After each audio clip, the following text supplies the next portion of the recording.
স্পষ্ট বক্তব্য, যেখানে ছাত্রলীগ যুবলীগের গুন্ডাদের পাওয়া হবে তাদের হাত পা ভেঙে দিতে হবে।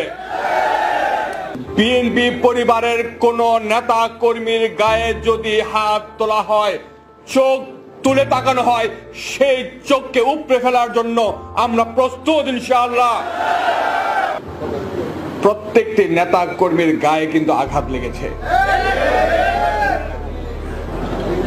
আমাদের শরীর থেকে কিন্তু রক্তক্ষরণ হয়েছে। আমরা কোনো হুঁশিয়ারি, কোনো সাবধান বাণী দিতে চাই না। স্পষ্ট বক্তব্য, যেখানে ছাত্রলীগ যুবলীগের গুন্ডাদের পাওয়া হবে তাদের হাত পা ভেঙে দিতে হবে।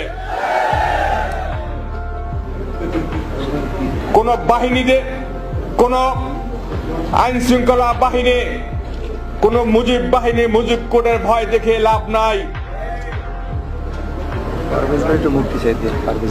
জাতীয়তাবাদী স্বেচ্ছাসেবক দল স্পষ্টভাবে অঙ্গীকারবদ্ধ, বিএনপি পরিবারের কোন নেতা কর্মীর গায়ে যদি হাত তোলা হয়, চোখ তুলে তাকানো হয়, সেই চোখকে উপড়ে ফেলার জন্য আমরা প্রস্তুত ইনশাআল্লাহ।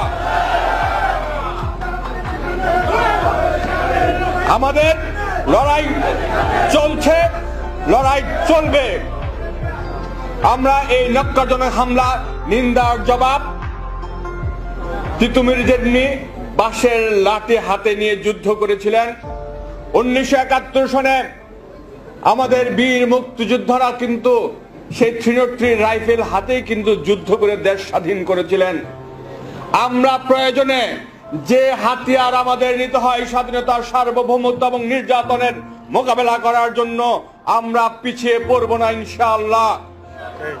আমরা আমাদের প্রিয় মহাসচিবকে আশ্বস্ত করতে চাই, আমাদের নেত্রী দেশনেত্রী বেগম খালেদা জিয়াকে আশ্বস্ত করতে চাই, আমাদের নেতা দেশ নায়ক তারেক রহমানকে আশ্বস্ত করতে চাই, যদি রক্ত দিতে হয়, যদি জীবন দিতে হয়, যদি মামলা হামলা নির্যাতনের শিকার হতে হয়, আমরা প্রস্তুত। কিন্তু লড়াই করে আমরা বিজয়ীর বেশে ইনশাআল্লাহ ঘরে ফিরে যাব। ব্যতিক্রম সময়ে সিদ্ধান্ত গ্রহণ করার ক্ষমতাই সার্বভৌম। আর এই ইতিহাসের এই ব্যতিক্রম সময়গুলি কিন্তু সঠিকভাবে চিহ্নিত করে সার্বভৌম বা স্বাধীন সিদ্ধান্ত কিন্তু নিয়েছিলেন আমাদের আদর্শের জনক শহীদ রাষ্ট্রপতি জিয়া রহমান।